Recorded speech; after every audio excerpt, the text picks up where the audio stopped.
Ça fait 10 ans que je me bats contre l'évasion fiscale. Et je ne compte plus les scandales que j'ai suivis. Pandora Papers, les derniers, mais Panama Papers, Paradise Papers, LuxLeaks, SwissLeaks, Bahamas Leaks, Malta Files, OpenLux, LuxLater. La liste est sans fin. Et je vous le dis franchement, elle me donne la rage.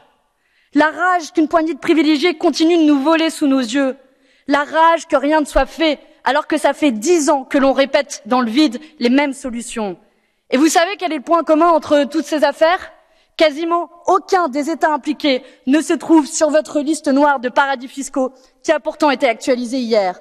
Alors on aurait pu se dire, tiens, pour une fois, au moins ils vont faire semblant de la compléter un peu à la marge. Non, pire. Imaginez la scène. Tous les ministres des Finances européens se réunissent 2 jours après l'un des pires scandales d'évasion fiscale de l'histoire.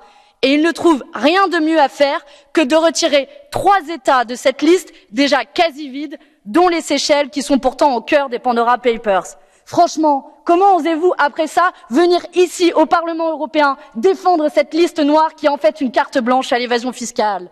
C'est insupportable, mais au fond, ce n'est même pas surprenant, car ceux qui sont censés lutter contre ce fléau sont trop souvent eux-mêmes des évadés fiscaux, comme les 35 chefs d'État qui sont mouillés jusqu'au cou dans les Pandora Papers.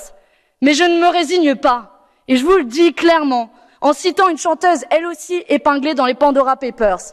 Whenever, wherever, on retrouvera les évadés fiscaux où qu'ils se cachent et on les fera payer. Je vous remercie.